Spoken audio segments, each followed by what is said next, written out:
Good afternoon, welcome to life line. మెదడు సంబంధిత సమస్యలంటే ఏ విధంగా ఉంటాయి, వాటిని ఏ విధంగా గుర్తించాలి, నివారణ మార్గాలు ఏంటి, అలానే ట్రీట్మెంట్స్ ఏ విధంగా ఉన్నాయి, అలానే నరాలకి సంబంధించిన ప్రాబ్లమ్స్ కూడా డిస్కస్ చేయడానికి మనతో పాటు జాయిన్ అవుతున్నారు డాక్టర్ వంశీ గారు, కన్సల్టెంట్ న్యూరాలజిస్ట్ మణిపాల్ హాస్పిటల్స్ నుంచి. నమస్తే సార్. నమస్తే అండి సార్, ముందుగా అసలు మీరు రోజు చూసే ప్రాక్టీస్లో ఎక్కువ మంది పేషెంట్స్ వస్తూ ఉంటారు. నరాల సంబంధిత సమస్యలు అంటే ఎలాంటి కంప్లైంట్స్తో వాళ్ళు మీ దగ్గరికి వస్తూ ఉంటారు సార్? సో నరాల సంబంధించిన వ్యాధులతో రకరకాల పేషెంట్స్ని మేము రోజువారీగా చూస్తూ ఉంటాం. జనరల్గా మాకు ఓపీడీ ప్రాక్టీసు, ఎమర్జెన్సీ ప్రాక్టీసు రెండు విధాలుగా ఉంటుంది. సో ఓపీడీ ప్రాక్టీస్కి వచ్చేసరికి జనరల్గా తలనొప్పి పేషెంట్స్ కానీ, లేకపోతే నరాలు తిమ్మిర్లు, లేకపోతే నడవడం కష్టంగా ఉన్న పేషెంట్స్ కానీ, లేకపోతే చేతులు తిమ్మిర్లతో వచ్చే పేషెంట్స్ కానీ, లేకపోతే ఫిట్స్తో వచ్చే పేషెంట్స్ కానీ, సో ఇలాంటి పేషెంట్స్ ఎక్కువగా చూస్తూ ఉంటాం. ఇవి కాకుండా మతిమరుపు సమస్యలు కానీ, లేకపోతే పార్కిన్సన్స్ వ్యాధి పేషెంట్స్ ఇలా వస్తుంటారు. అదే ఎమర్జెన్సీ ప్రాక్టీస్కి నరాలకు సంబంధించి వ్యాధులకు వచ్చేసరికి పక్షవాతం పేషెంట్స్, అది బ్రెయిన్లో బ్లడ్ గడ్డగట్టం కానీ, లేకపోతే బ్రెయిన్లో బ్లడ్ లీక్ అవడం వల్ల కానీ, సో పక్షవాతం సంబంధించిన పేషెంట్స్ ఎమర్జెన్సీ డిపార్ట్మెంట్లో ఎక్కువగా చూస్తూ ఉంటాం. డాక్టర్ గారు, అంటే మీరు మెన్షన్ చేశారు పార్కిన్సన్స్ ప్రాబ్లం అని, ఈ మధ్యకాలంలో ఎక్కువగా వింటున్నాము. రేర్గా వచ్చేది అని చెప్తుంటారు, కానీ ఎక్కువగా వినడానికి రీజన్స్ ఏంటి, దీనికి ట్రీట్మెంట్ ఏంటి సార్? అంటే పార్కిన్సన్స్ వ్యాధి ఇప్పుడు వచ్చిన సమస్య కాదండి, ఎప్పటి నుంచో ఉన్న నరాల సమస్య. సో పార్కిన్సన్స్ పేషెంట్ జనరల్గా పెద్దవాళ్ళల్లో ఎక్కువ చూస్తూ ఉంటాం. సో ఇది బేసిక్గా మన మెదడులో కెమికల్ ఉంటుంది, డోపమిన్ కెమికల్. సో ఆ డోపమిన్ కెమికల్ మెదడులో నరాలు క్షీణించి ఆ డోపమిన్ కెమికల్ లెవెల్స్ పడిపోయినప్పుడు ఈ పార్కిన్సన్స్ వ్యాధి అనేది బయటపడుతుంది. సో పార్కిన్సన్స్ వ్యాధి లక్షణాలు వచ్చేసరికి చేతులు వణకటం కానీ, రోజువారీగా ఇంతకుముందు చురుగ్గా ఉన్న పర్సన్ స్లోగా అయిపోతారు. అంటే ఇంతకుముందు చురుగ్గా నడవటం, చురుగ్గా వేగవంతంగా పనులు చేసే అతను కొన్నాళ్ళుగా కొన్ని నెలల తరబడి మనిషి స్లో అయిపోతూ ఉంటే, ప్లస్ చేయి వణుకుతూ ఉంటే మనం పార్కిన్సన్స్ లక్షణాలుగా అనుకొని న్యూరాలజిస్ట్ని కలవడం ఇంపార్టెంట్ అన్నమాట. అలానే మెదడు ఆరోగ్యం మన శరీరానికి, మానసిక ఆరోగ్యానికి ఎంత ముఖ్యం అంటారు? సో మెదడు అనేసరికి బేసిక్గా మనం మొత్తం హోల్ బాడీకి ఒక కమాండ్ ఆపరేటర్ లాంటిది అనమాట. సో బేసిక్గా మనం బాడీలో ఏ ఫంక్షన్ చేయాలన్నా దానికి కమాండ్స్ అనేది మన మెదడు నుంచే రావాలి. సో బేసిక్గా మెదడు అనేది ఇట్లా కంట్రోల్స్ మన నిద్ర కానీ, లేకపోతే మెమరీని కానీ, లేకపోతే హార్మోన్ రిలీజింగ్ కానీ, సో ఇవన్నీ టోటల్ కమాండ్ సిస్టమ్ మొత్తం బాడీకి రావాల్సిందంతా మెదడు. సో మెదడు ఆరోగ్యం అనేది చాలా చాలా ఇంపార్టెంట్ అనమాట. సో మిగతా బాడీ సిస్టంలో ఉన్న ఆర్గన్స్ అన్నీ ఫంక్షన్ అవ్వాలంటే కూడా మెదడు ఆరోగ్యంగా ఉంటేనే మనం మిగతా బాడీలో ఉన్న మిగతా ఆర్గన్స్ కూడా దాని ఫంక్షన్ అనేది క్యారీ అవుట్ చేయగలుగుతాయి. డాక్టర్ గారు, బ్రెయిన్ స్ట్రోక్ అని చెప్తూ ఉంటారు, బ్రెయిన్ హెమరేజ్ అని కూడా వింటాము. దీని రెండిటి మధ్య డిఫరెన్స్ ఏంటండి? సో బేసిక్గా ఇందాక చెప్పినట్టు మా ఎమర్జెన్సీ ప్రాక్టీస్లో నరాల సమస్యల్లో సో మోస్ట్ కామన్ మనం చూసేది ఎమర్జెన్సీకి వచ్చేది పక్షవాతం పేషెంట్స్ అనమాట. సో బేసిక్గా జనరల్గా చెప్పే టర్మ్ స్ట్రోక్ అంటాం. సో స్ట్రోక్ అనేది మన మెదడులో జరిగే పరిణామం వల్ల చెయ్యి కాలు వీక్నెస్ వస్తే దాన్ని మనం వెంటనే స్ట్రోక్ అనుకొని ఎమర్జెన్సీకి రావడం జరుగుతుంది.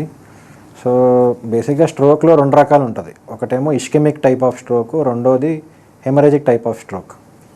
ఇస్కెమిక్ టైప్ ఆఫ్ స్ట్రోక్ అంటే బేసిక్గా రక్తనాళాలలో ద్వారా మన మెదడుకి రక్త సరఫరా జరుగుతూ ఉంటుంది.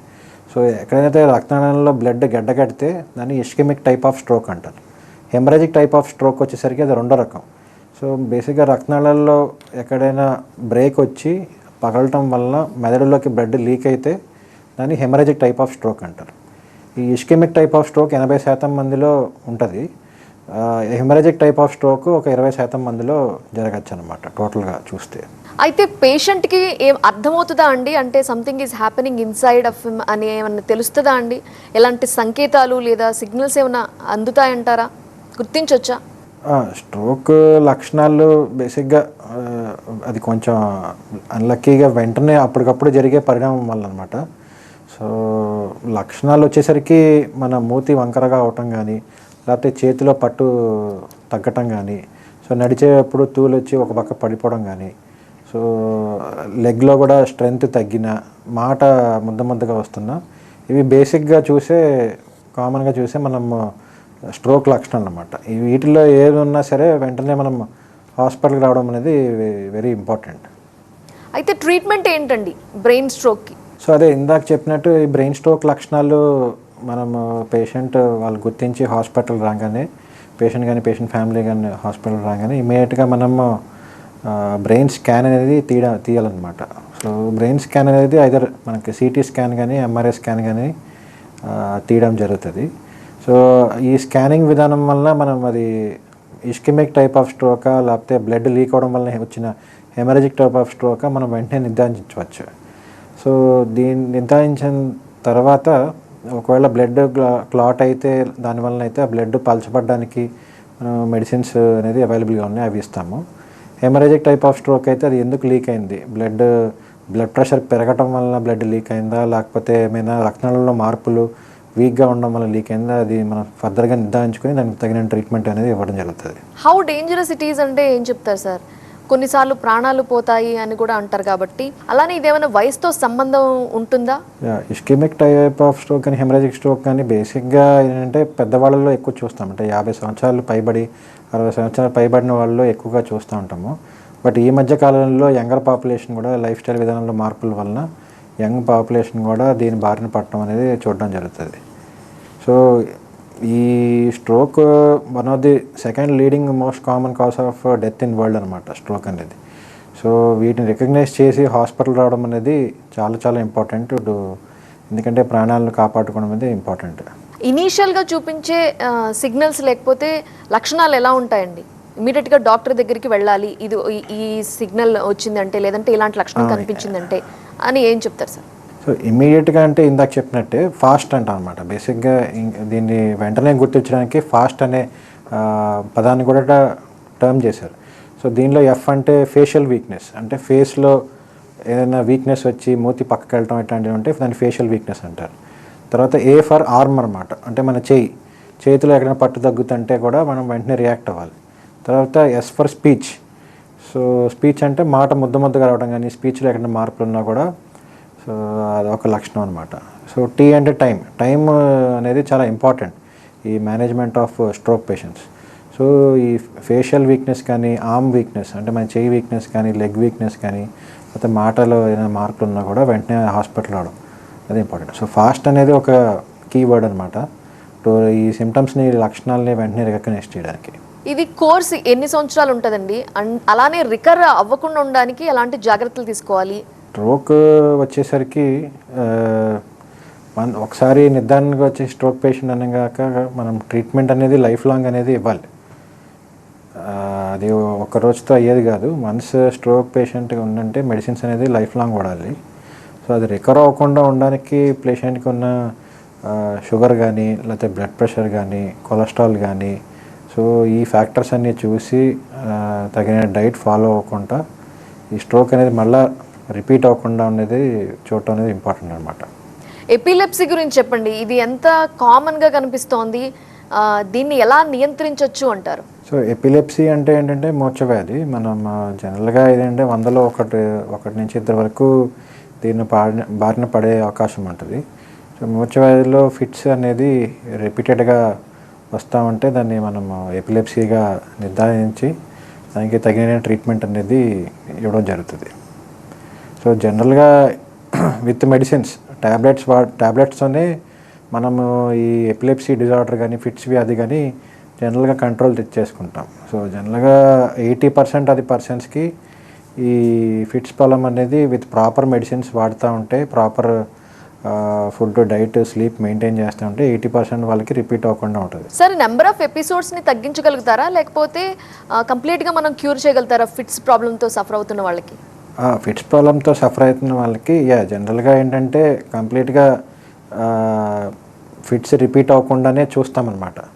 సో మినిమం 2 to 3 years మనం మెడిసిన్స్ వాడి ఫిట్స్ అనేది కంప్లీట్గా ఏమీ రాకపోతుంటే జనరల్గా ఆ తర్వాత మనం మెడిసిన్స్ అనేది మెల్లగా తగ్గించి ఆపేయడం కూడా జరుగుతుంది. So again depends on the ఎందుకు ఫిట్స్ వచ్చింది కూడా నిర్ధారించుకోవాలి. సో దాన్ని బట్టి కూడా ట్రీట్మెంట్ వేరీ అవుతుంది. బట్ మోస్ట్ ఆఫ్ దమ్ ఏంటంటే మినిమం ఒక 2 to 3 years మెడిసిన్స్ వాడాక కంప్లీట్గా కంట్రోల్లో ఉందంటే మనం మెడిసిన్స్ కూడా ఆపడం జరుగుతుంది. ఇది కూడా బ్రెయిన్ రిలేటెడే కదండి. అయితే మా ఫ్యామిలీ హిస్టరీలో ఏం లేదు కానీ బాబుకి ఎందుకు వచ్చిందో తెలియదు అని అంటూ ఉంటారు. ఎందుకంటారు? రీజన్స్ ఏంటండి? చాలామందికి మనకు 50% ఆఫ్ ది కేసెస్లో ఎగ్జాక్ట్ కాజ్ అనేది తెలియకపోవచ్చు. ఇప్పుడున్న మనకు రీసెర్చ్లో 50% ఆఫ్ ది పేషెంట్స్లో 150 మందికి ఎగ్జాక్ట్ కాజ్ అనేది ఇప్పుడు ఐడెంటిఫై చేయలేము. ఫ్యామిలీలో ఉండాల్సిన పని ఏం లేదు అంటే కరెక్ట్ ఎగ్జాక్ట్గా అందరికీ జెనెటిక్ వైజ్ ఫ్యామిలీలో నడుస్తుందని ఏం లేదు. సో ఇట్ డిపెండ్స్ అనమాట. చాలామందికి కొంతమందికి క్లాట్స్ వలన రావచ్చు, కొంతమందికి బ్రెయిన్లో ట్యూమర్స్ ఉన్న వల్ల రావచ్చు, లేకపోతే సోడియం తగ్గడం వల్ల, షుగర్ పడిపోవడం వల్ల కానీ ఇలా రకరకాల కారణాల వలన ఫిట్స్ అనేది రావడం జరుగుతుంది. సో అది మనం ప్రాపర్ టెస్టింగ్ మెథడాలజీ తర్వాత ఈ ఫిట్స్ ఎందుకు వస్తున్నాయి అనేది చెప్పడం జరుగుతుంది. బట్ అగైన్ మీరు అన్నట్టు ఒక 50% మందిలో మనం అన్ని టెస్టుల్లో ఏం చెప్పలేకపోవచ్చు. బట్ ట్రీట్మెంట్తో తగ్గించవచ్చు, రైట్? ఎస్ అనుభవించే వాళ్ళకే తెలుసు మైగ్రేన్ నొప్పి ఎంత సివియర్గా ఉంటుందని. కానీ తలనొప్పికి మైగ్రేన్కి డిఫరెన్స్ ఏంటి? ఇనీషియల్గా లక్షణాలు ఎలా ఉంటాయండి? సో మైగ్రేన్ తలనొప్పి అనేది మైగ్రేన్ కూడా ఒక టైప్ ఆఫ్ తలనొప్పి యాక్చువల్లీ. తలనొప్పి కారణాలు అనేకం ఉండొచ్చు, బట్ మైగ్రేన్ అనేది one of the most common cause of తలనొప్పి అనమాట. సో ఇది మేము ఓపీడీ ప్రాక్టీస్లో రెగ్యులర్గా ఎవ్రీడే చూసే పేషెంట్స్ మైగ్రేన్ పేషెంట్స్ అనమాట. సో మైగ్రేన్ తలనొప్పి లక్షణాలు వచ్చేసరికి ఎలా ఉంటుంది, ఒక వైపు తలనొప్పి, బట్ కొంతమందికి రెండు వైపులో కూడా ఉండొచ్చు. వాళ్ళు పేషెంట్స్ వాళ్ళు సౌండ్కి కానీ లైట్కి కానీ బాగా సెన్సిటివ్గా ఉంటారు. సో సౌండ్ పడకపోవడం, లేకపోతే లైట్ ఇంకా చూడలేకపోవటం, తర్వాత వికారంగా ఉండి వాంతులు రావటం. సో ఇవన్నీ మైగ్రేన్ ఒక కామన్ లక్షణాలు అనమాట. అంటే పేషెంట్ తలనొప్పి మళ్ళీ రిపీట్ అవుతుంది, వారానికి 2-3 సార్లు రిపీట్ అవటం, ఒకసారి తలనొప్పి స్టార్ట్ అయితే 1-2 days అలా కంటిన్యూ అవుతూ ఉండటం, ఇవి కామన్గా చూసే మైగ్రేన్ లక్షణాలు. సో ఇవి కాకుండా ఏంటంటే కొంచెం మెయిన్గా మనం గుర్తుపెట్టుకోవాల్సింది రెడ్ ఫ్లాగ్స్ అంటాం. ఏ తలనొప్పి వచ్చినా రెడ్ ఫ్లాగ్స్ అంటే రెడ్ ఫ్లాగ్స్ అంటే తలనొప్పి ఇంతకుముందు ఉన్న తలనొప్పి కంటే సంథింగ్ డిఫరెంట్గా తలనొప్పి రావడం, భరించలేని తలనొప్పి రావటం, ఓకే, జ్వరంతో తలనొప్పి విపరీతంగా ఉండటం, సో ఎక్కడైనా చేతిలో పట్టు కోల్పోవటం, లేకపోతే నడవడానికి కష్టంగా ఉండి కూడా తలనొప్పి ఉండటం. సో ఇట్లాంటి లక్షణాలు అంటే దాని రెడ్ ఫ్లాగ్స్ అంటాం అనమాట. ఈ రెడ్ ఫ్లాగ్స్తో పాటు విపరీతమైన తలనొప్పి ఉంటే మాత్రం వెంటనే డాక్టర్ని సంప్రదించడం అనేది ఇంపార్టెంట్. నర్వ్స్కి సంబంధించిందే కదండి. సో న్యూరాలజిస్ట్ని వాళ్ళు ఎప్పుడు సంప్రదించాలంటారు? అదే ఇందాక చెప్పినట్టు మనకి విపరీతమైన తలనొప్పి, ఇంతకుముందు మనం బాధపడే తలనొప్పి కంటే కొత్త రకమైన తలనొప్పి ఉన్నా, లేకపోతే వాంతులు అనేది ఆగకుండా వస్తున్నా, లేకపోతే జ్వరం విపరీతంగా ఉన్నా, ఓకే, దాంతోపాటు చేతిలో అయినా పట్టు కోల్పోతున్నా, సో ఇవన్నీ మనం రెడ్ ఫ్లాగ్స్కి కన్సిడర్ చేయాలి. సంథింగ్ నాట్ యూజువల్గా నడిచే ప్యాటర్న్ కాకుండా అన్యూజువల్ ప్యాటర్న్ ఆఫ్ హెడ్ఏక్స్ కానీ అన్యూజువల్ సిమ్టమ్స్ ఏమైనా ఉంటే మాత్రం మనం వెంటనే అది గ్రహించి న్యూరాలజిస్ట్ని సంప్రదించాలి. ఇంతకుముందు మీరు పార్కిన్సన్స్ ప్రాబ్లం గురించి చెప్పారు. దీంతో పాటు అల్జీమర్స్ కూడా వింటూ ఉంటాము వయసు పెరిగిన వాళ్ళల్లో.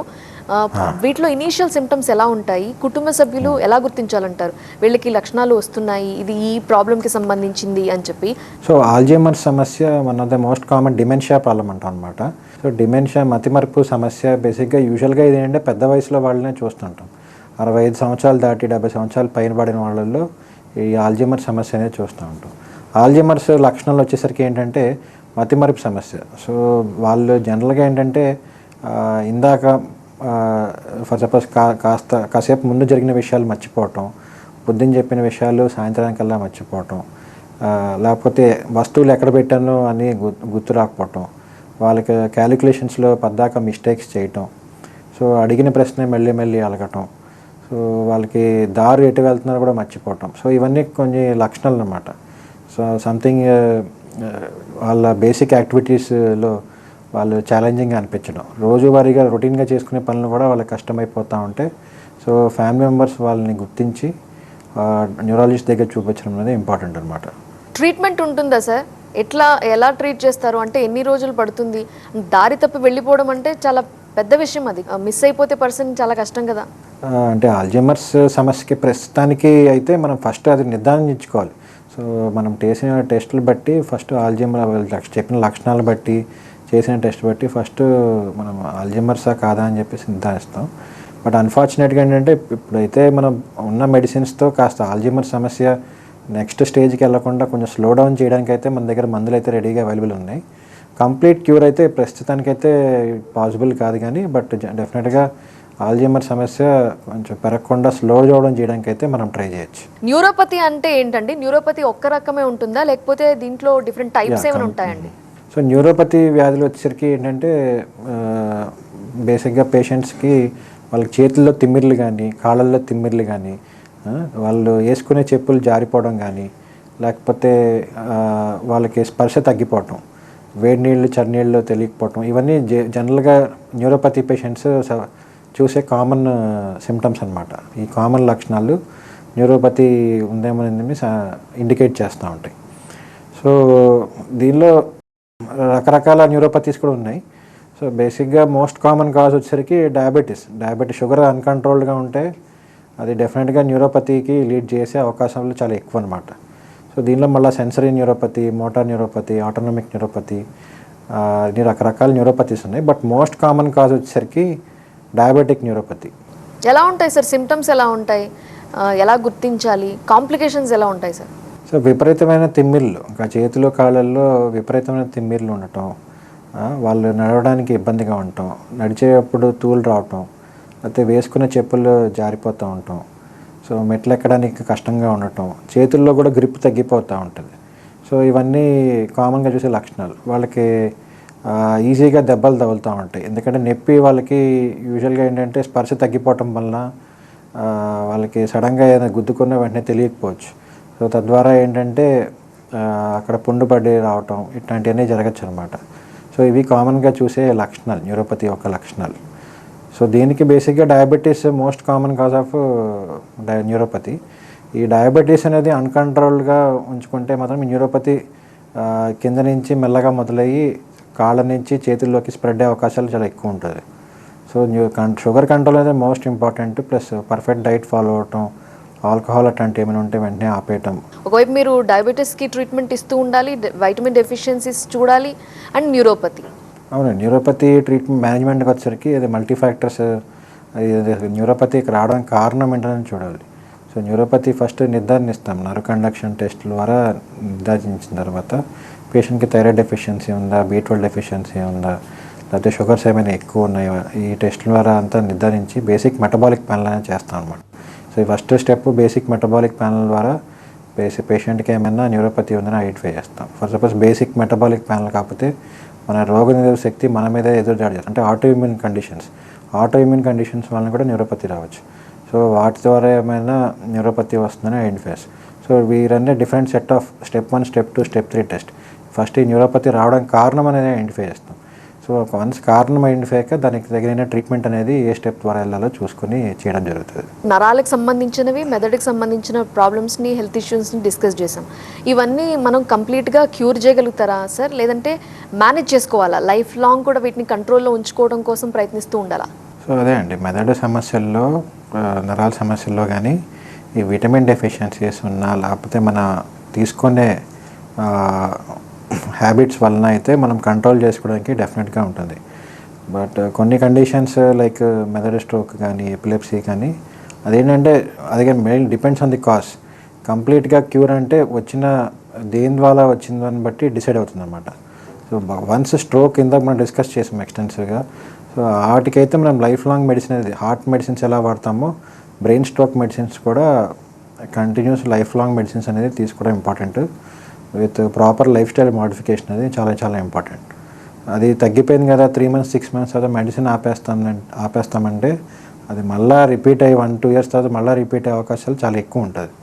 సో వన్స్ నరాల సమస్యలు ఉన్నప్పుడు మెడిసిన్ యూజువల్గా జనరల్గా చెప్పేంత వరకు డిస్కంటిన్యూ చేయకపోవడం అనేది చాలా ఇంపార్టెంట్. జనరల్గా ఇంట్లో పేరెంట్స్ పిల్లలకి చెప్తుంటారు, ఫోన్ ఎక్కువగా చూస్తున్నావు, దీని ఎఫెక్ట్ నువ్వు ఎప్పుడో చూస్తావు అని చెప్పి.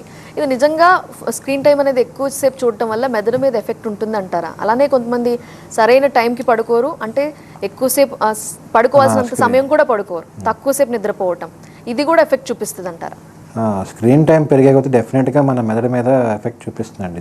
డెఫినెట్గా అది మన ఆలోచన విధానము మారుస్తుంది. మనం చేసే పనుల్లో ప్రొడక్టివిటీ కానీ, అటెన్షన్ స్పాన్ కానీ, లేకపోతే మన మెమరీ కెపాసిటీ కానీ డెఫినెట్గా ఈ స్క్రీన్ టైం అనేది ఎఫెక్ట్ చేస్తుంది. ఎస్పెషల్లీ అగైన్ తర్వాత మన స్లీప్ కూడా నిద్రలేమి వలన కూడా మన బాడీ రికవరీ చేసుకోవాల్సిన లేదా మన మైండ్ రికవరీ చేసుకోవాల్సినంత తగినంత సమయం ఇవ్వకపోవడం వలన ఏంటంటే లాంగ్ టర్మ్గా మనం చాలా హెల్త్ ఇష్యూస్ అనేది ఫేస్ చేయొచ్చు. సో స్లీప్ లేకపోవడం వల్ల హార్ట్ హెల్త్ దెబ్బతింటుంది, అలానే బ్రెయిన్ హెల్త్ దెబ్బతింటుంది. సో స్లీప్ లేకపోతే ఫిట్స్ రావడం అవకాశాలు ఎక్కువ ఉంటుంది. ఈ మెమరీ లాస్, ఈ ఆల్జీమర్స్ చెప్పినట్టు ఇట్లాంటివన్నీ ఈ డిసీజెస్ అన్నీ త్వరగా అటాక్ అవ్వడానికి మనం అవకాశం అనేది డెఫినెట్గా ఇస్తున్నాం అనమాట. ఒక యావరేజ్ పర్సన్కి ఆ సెడెంటరీ లైఫ్ లీడ్ చేసే వాళ్ళకి ఎలాంటి సలహా ఇస్తారు? ఎలాంటి హెల్త్ ఇష్యూస్ రాకుండా ఉండాలంటే వాళ్ళు ఇమ్మీడియట్గా స్టార్ట్ చేయవలసిన పనులు ఏంటి? అదే అండి, ఇప్పుడు బేసిక్గా సిట్టింగ్ అనేది న్యూ స్మోకింగ్ అంటున్నారు యాక్చువల్లీ. సో ఎక్కువసేపు కూర్చుంటే it's almost equivalent to smoking A cigarette అనమాట. సో మనం అట్లీస్ట్ ఒక 30 to 60 minutes ఒకవేళ ప్రొలాంగ్ సిట్టింగ్ ఉంటే మనం డెఫినెట్గా తర్వాత ఒక మధ్యలో బ్రేక్ తీసుకొని ఒక 2-3 minutes కొంచెం అటు ఇటు వాక్ చేయడం అనేది వెరీ వెరీ ఇంపార్టెంట్. అది ఇన్ ద జాబ్ అనమాట. అది కాకుండా ఏంటంటే డెఫినెట్గా 30 minutes బ్రిస్క్ వాక్, లేకపోతే స్ట్రెంత్ ట్రైనింగ్ అని 30 minutes brisk walk, at least 10,000 steps per day target చేయడం అనేది it is become a very important factor అనమాట. ఇది వాటి లైఫ్ లైన్. చూస్తూనే ఉండండి TV9.